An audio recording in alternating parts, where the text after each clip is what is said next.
One of the greatest to have ever done it has come and gone, and man, has the world erupted in mourning, revelry, celebration of past accomplishments, and just general vibes. Of course, I'm talking about the passing of the late, great Akira Toriyama, the creator of such classics as obviously Dragon Ball and Dragon Ball Z, but also Dr. Slump, Sandland, and many others, including artist contributions to Dragon Warrior slash Dragon Quest and Chrono Trigger, one of my personal favorite role playing games. Now, I've talked about Akira Toriyama's passing before on stream, and I'm going to just cut in some clips from that stream here where I discuss what his work meant to me and why it was important and all of that. Like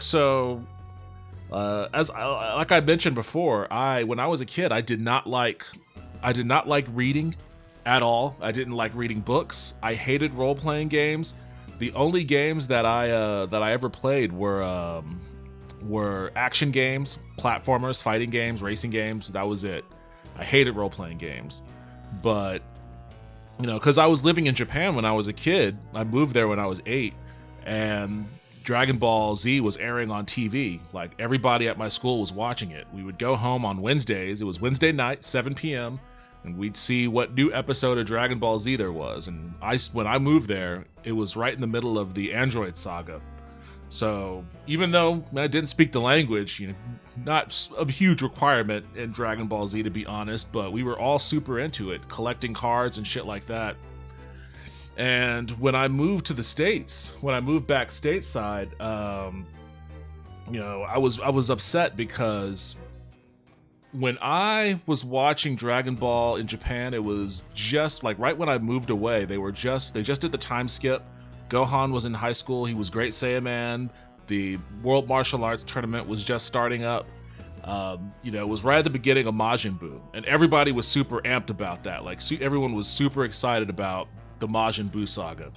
But when I moved back to America, Dragon Ball Z wasn't airing yet. They were just starting to put the original Dragon Ball into syndication. And I was mad about that because it was like, oh man, now I'm years behind. And if they do ever show Dragon Ball Z in America, I'm going to have to wait for years to catch back up to the Majin Buu saga.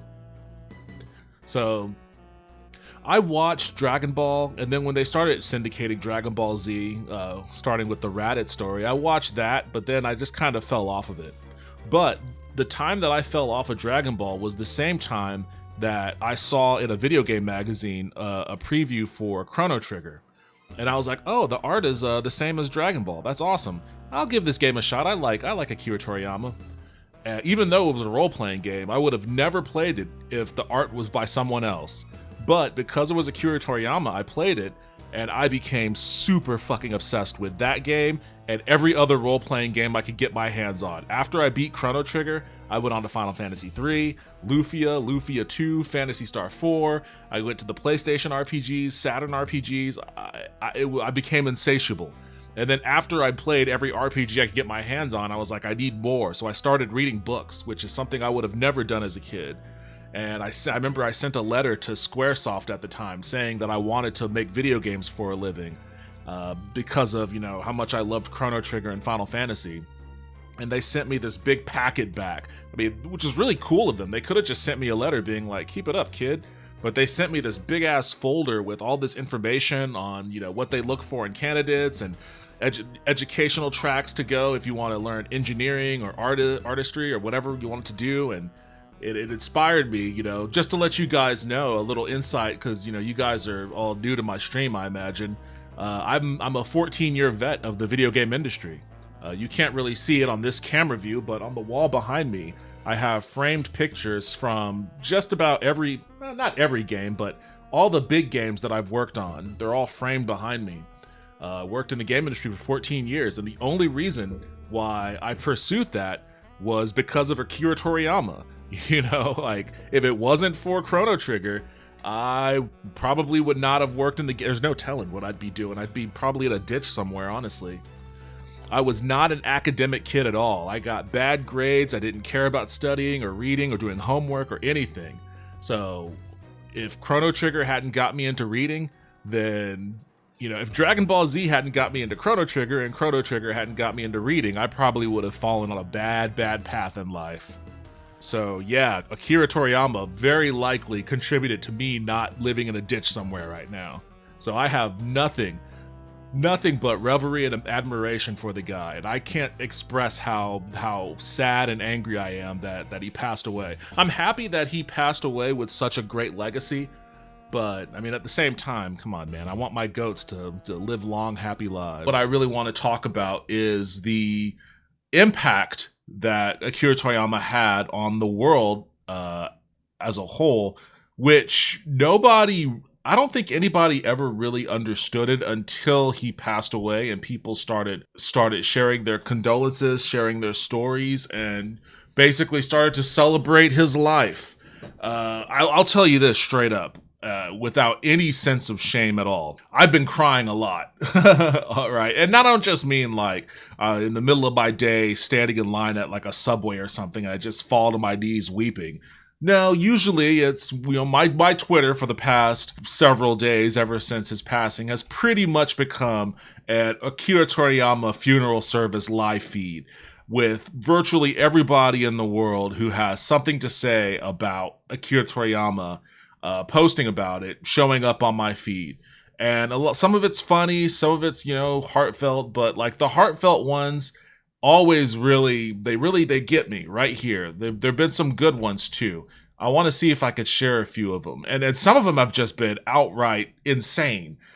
Things I would have never expected, but it just also serves to show you never know.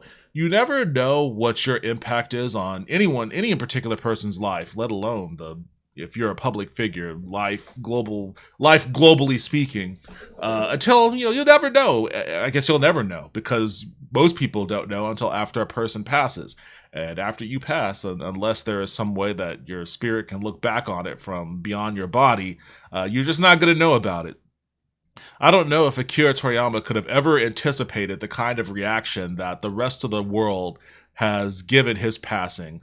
I would imagine he would be humbled by it. He always seemed like a fairly humble, low-key kind of dude. When I see it, just as someone who grew up deeply inspired by his work and who my whole life trajectory was changed by his work, it touches me. It hits me right here, and I can't help but get a little teary-eyed. So I'm going to share a few of my favorites here. The last thing he worked on was, I believe, Dragon Ball Daima, which is coming out in 2024. It is the latest, and there's a lot of interesting things to say about his relationship with Dragon Ball post end of the original run. It's not quite as straightforward as you might think it would be, but I'll probably get into that a little bit later. Well, actually, you know what? So here's from Akira Toriyama himself. Hello, I'm Akira Toriyama. I'm currently working on a new Dragon Ball. The title is Dragon Ball Daima. Daima is a made-up term which in Japanese characters would be, and he puts the kanji there, or in English it would be something like evil. Due to a conspiracy, Goku and his friends are turned small. In order to fix things, they head off to a new world. It's a grand adventure with intense action and unknown mysterious world. Since Goku has to make up for his petite size, he uses his Nyoibo power pole to fight something he hasn't seen in a long time. I came up with the story and setting as well as a lot of the designs. I'm actually putting a lot more into this than usual. There's a little bit on that here I'll get into in a second. I'm actually putting a lot more into this than usual. Things will unfold that will close in on the mystery of the Dragon Ball world. Hope you all enjoy these different from usual battles that are cute and powerful. So yeah, that's going to be coming out in 2024, the fall of 2024. Oh, one thing. The quote that he had in that Dragon Ball Daima is him saying, I'm putting a lot more work into this than usual. Well, let's get into his mindset a little bit. And here's a post that I read that kind of talks a little bit about where his mindset would be at that would have him say something like, I'm putting a little bit more work into this than usual. So, Akira Toriyama's final comments from December 2023. Akira Toriyama was announced to have won the Lifetime Achievement Award at the Tokyo Anime Festival 2024 on December 14, 2023. He was supposed to receive the award on stage during the festival from March 8th to 11th, 2024. However, we do have his comments on winning the award revealed in the pamphlet of the award show. Following is the translation. Quote, this is Toriyama speaking on this, accepting this Lifetime Achievement Award. Quote, to be honest, I have never had much interest in anime, and even when my work was made into animated format, I feel embarrassed to admit that I did not watch much of it. Apologies to the staff. About 10 years ago, out of the blue, I was asked to revise the script for the Dragon Ball animated film, and I drew some simple designs for the characters and backgrounds. I thought, I can leave the difficult parts for the staff. Thus, it is truly embarrassing that I am the recipient of the Tokyo Anime Awards Festival Lifetime Achievement Award. Thank you very much. So, like, he's basically saying that anime was always an afterthought for him, and he left most of the hard work up to other people. Because, you know, he's a mangaka, or whatever the enunciations on that is. One of my most unforgettable memories in animation works is when I met the late animator Toyo Ashida for an anime project called Kosuke-sama Rikumaru-sama, which was produced for the Shonen Jump original. This project did not have a manga, so a meeting was held. He was an amiable person and we quickly bonded, and every time I saw his drawing style, I was moved by his careful and swift touch. I thought, alright, I guess this is the kind of touch I need to speed up the drawing process and make Dragon Ball look much smoother. The drawing time was reduced to about 2/3 of what it used to be. We influenced each other in many ways, and I think it was a truly fulfilling time. I pray for the repose of Ashida-san's soul. Dragon Ball Daima, which will be rolled out in 2024, was originally planned to be an original anime series without me, but as I gave advice here and there, I ended up getting deeply involved with the project without realizing it. I was not only involved in the overall story, but also in the worldview, character design, mechas, and other aspects. I hope you will enjoy watching the series, which I believe is not only intense and action-packed, but also full of plenty of substance. Finally, I would like to thank everyone who has supported me so far. I am not sure how much more I can do as I am not very confident about my health, probably due to my lifestyle when I was younger, but I will try my best to create more interesting pieces of work, so please continue to support me. That's a very sad bit of foreshadowing in that last paragraph there. I guess maybe he possibly suspected, although the way that he passed, I think it was a subdermal hematoma or something like that. Bleeding in his brain, which is a very sudden thing that I don't know if you can have any kind of advance warning sign of. One of the scarier ways to go, in my opinion, but you can see earlier on in this statement, he alludes to what his thoughts and his approaches to anime in particular was. It was an afterthought. He never paid much attention to it. It wasn't his area of focus, and whenever he was involved, he made his involvement light and left a lot of the heavier lifting to other people. So that's why it was interesting to me to read his comment where he goes, I'm actually putting more effort into this than usual. It's an interesting kind of about face on his approach to anime towards the end of his life there, which I can't wait to see how that manifests in Dragon Ball Daima. I'm definitely going to be watching that. Oh yeah, here's one. Real Madrid fans paying tribute to Akira Toriyama and Dragon Ball Verse is the only thing you need to see today. And they're all marching along with their Super Saiyan hair. You know, there was also a video, and I'm pretty sure I'll have it on my feed here in a little bit. There was also a video showing a parade in Colombia of a bunch of people dressed up as Vegeta, Frieza Saga era Vegeta, where, or I guess maybe the Vegeta and Nappa era uniform with the shoulder pads and stuff. And originally it was reported as a parade in honor of his passing, but it has since been corrected by, community notes that it was actually something that happened before his passing. So Colombia was just throwing Dragon Ball Z parades, on the reg. That was just their normal thing. They were like, passing? We don't know anything about his passing. This was just a parade we already had planned for Dragon Ball Z. Even Smurfs official, man. Look at this. It's the Smurfs official Instagram. Smurfs official with the blue check mark. We want to help you, but we have no Dragon Balls hidden in our village. In homage to Mr. Akira Toriyama, you got Kid Goku on the Flying Nimbus and fucking Papa Smurf. Which is like, that's not a crossover I would have ever guessed would be on the table. You know, but I want to see more. I want to see more Dragon Ball X Smurf. Here's what I'm talking about. So it was initially reported as a parade in Mexico, but community notes have since updated it to it was a parade in Colombia that took place before he even died. And listen, they've got the Dragon Ball music playing.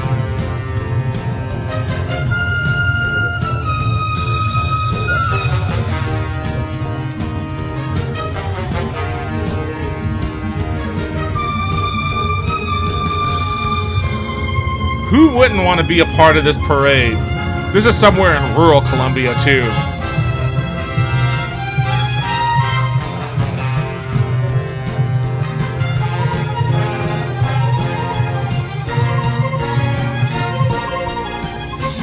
And then they all do, like, the gun thing.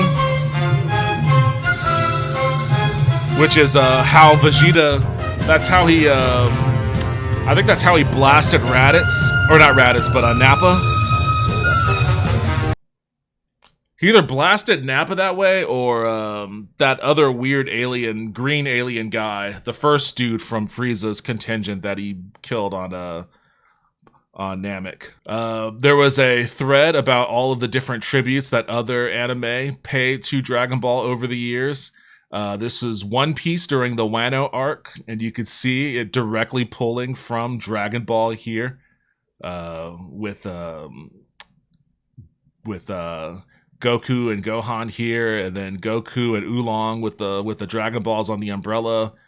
I mean, it's cool, and when you see the whole list of all the different anime and manga that pay tribute, I mean, I couldn't help but tear up when I saw it, because it's like, holy shit, man. This guy had such an incredible impact, such an incredible level of influence on, like, everyone. Virtually everyone. Oh yeah, and there was a Dragon Ball One Piece crossover that happened at some point that I need to watch. Oh yeah, it was One Piece, Dragon Ball, and fucking what is it? It was JoJo? I've never actually watched. I think I only watched 2 episodes of JoJo, but I've never really, I think, or is this Fist of the North Star? I can't remember what that actually was. Let me see if I can hit the translation for this one here. El Salvador joins in the mourning for the departure of the renowned artist Akira Toriyama, creator of Dragon Ball.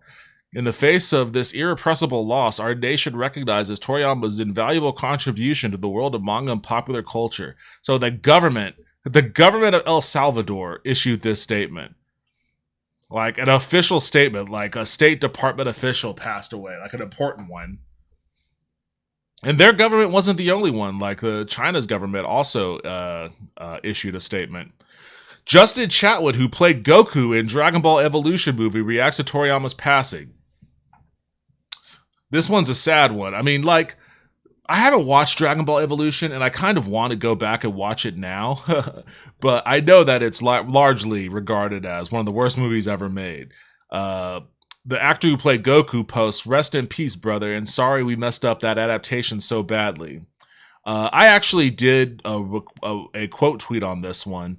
I forget exactly what I said, but I said something along the lines of, one, it's not his fault the movie sucked. I mean, it was, a combination of things. Writers, producers, executives making studio notes, on top of the fact that Akira Toriyama wanted to have some oversight of the movie. He was excited about it and wanted some part in its production, but the studio refused, so he had no insight on it. But because of that, when he saw the movie after it was released, he was so dismayed by it.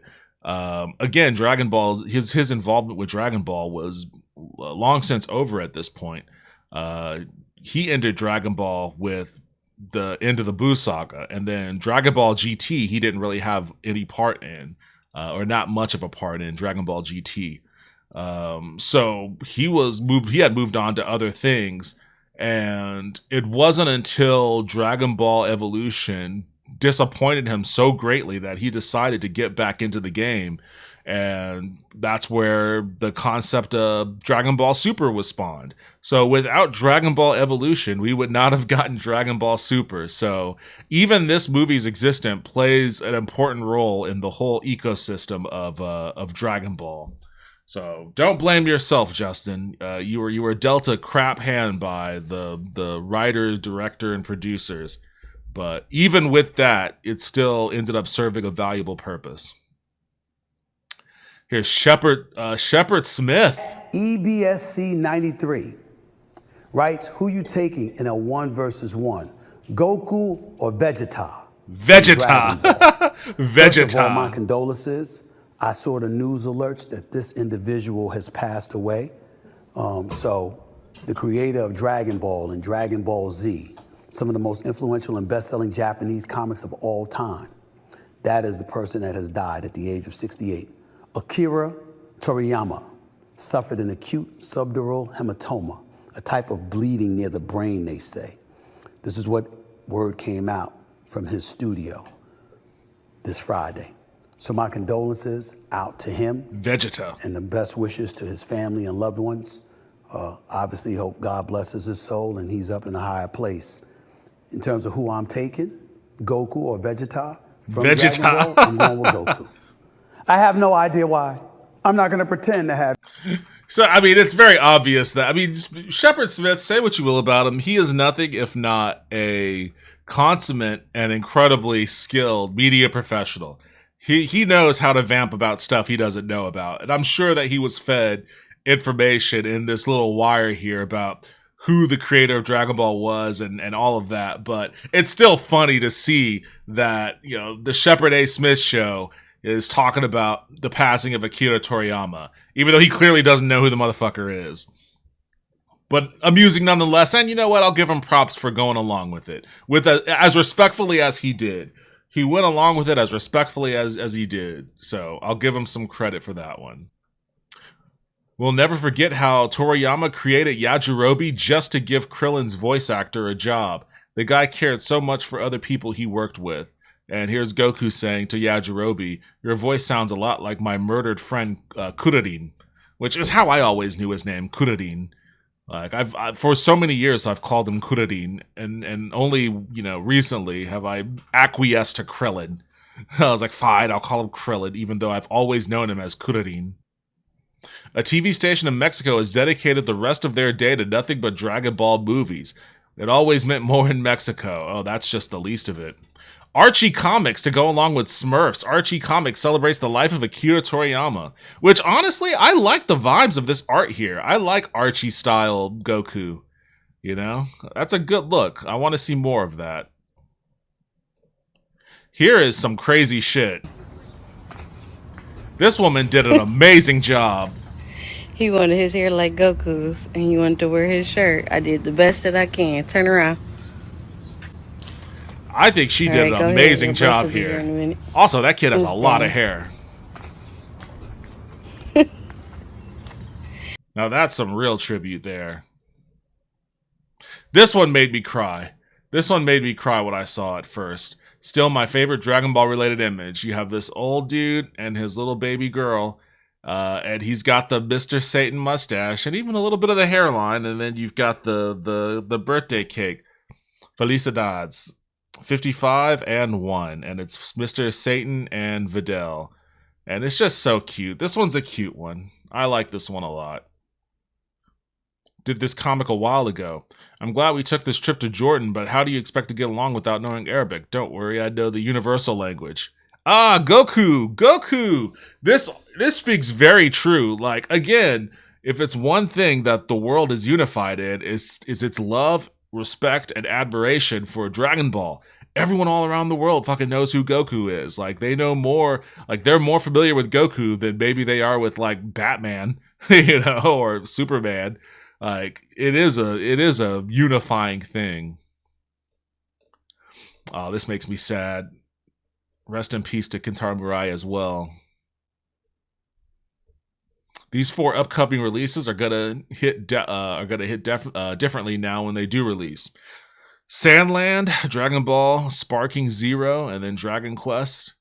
I don't know which one this is. This is obviously Dragon Quest 12, but I don't know what that one is. Mexico legit advertised it as a real fight. This was what was going on in Mexico during the Dragon Ball Super Tournament of Power Goku Jiren fight. They definitely advertised this motherfucker as a real fight. You know, this was like some event that you could not miss. It's got the boxing style flyer and everything, and people gathered. I mean, here's a picture. I think this is from one of the viewings.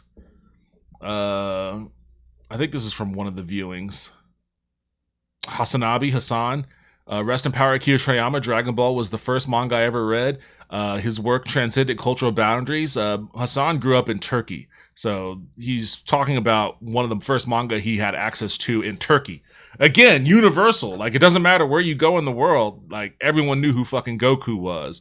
You got Takariya Goku. He's sitting up there slicing up fucking Al Pastor and shit. You know, and I've seen a lot of this shit all over the place, like Dragon Ball artwork in Mexican parts of or I guess Hispanic parts of Texas. I've never been to the Arabic world, so I would imagine it's much the same there. I've seen it in fucking black parts of town in the South. You know, people fucking know who this dude is. The Mexican government ignored a cease and desist letter from the Japanese government because they were organizing massive watch parties for Goku versus Jiren. There's more information over this. There may even be a YouTube video about it, but it's actually pretty fucking hilarious. Like, here's the actual, I think this is the actual cease and desist that the Japanese government sent them to. Japanese government intervention fails to stop mass Dragon Ball Super piracy.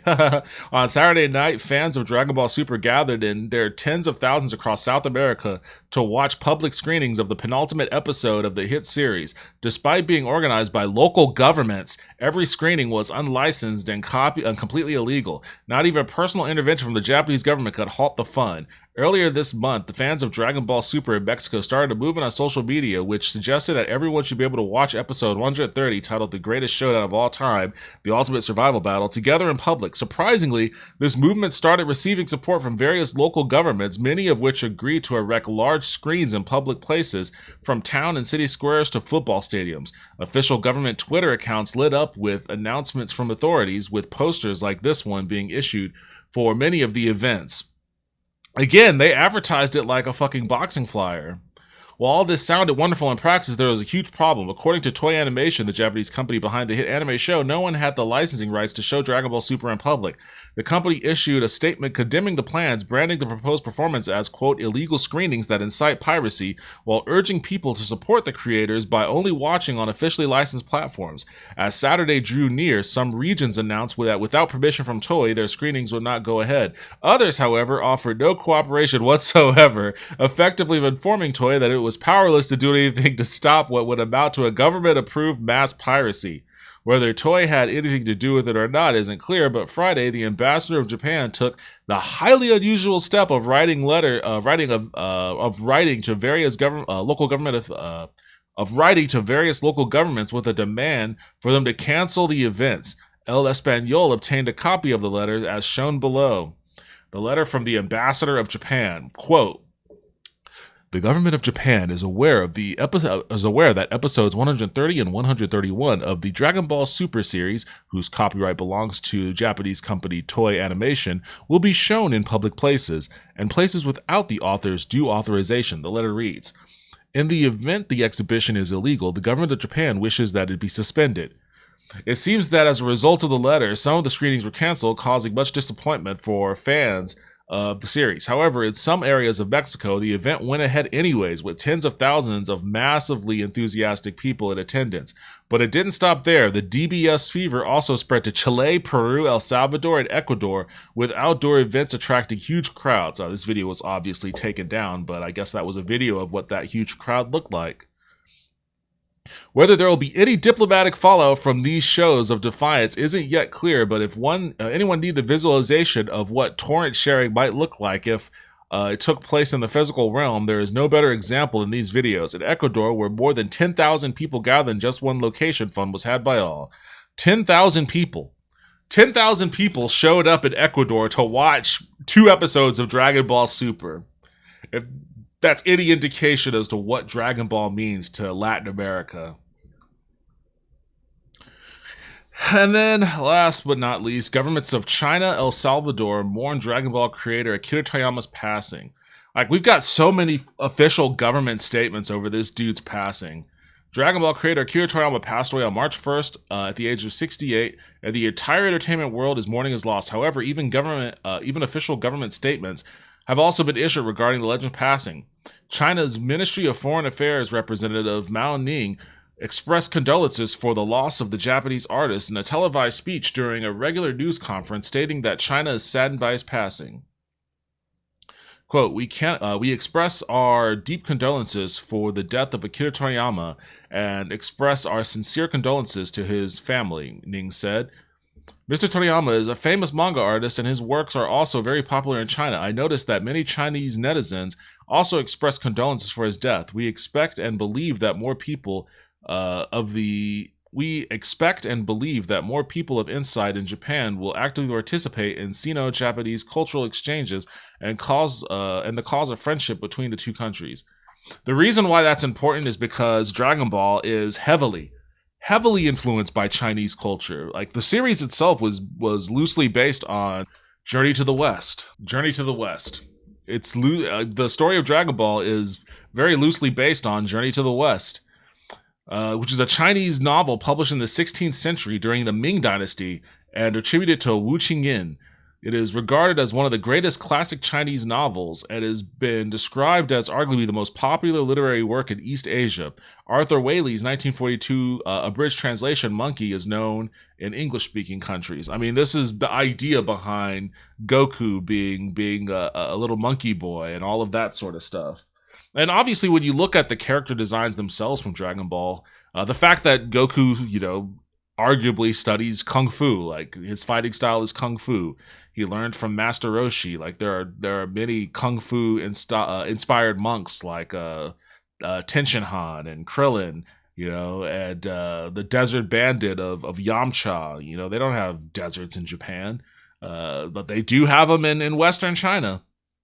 Like the idea of, you see it in like the clothing and the landscapes, and it's very obviously super, super heavily China influenced. So it's not a surprise that,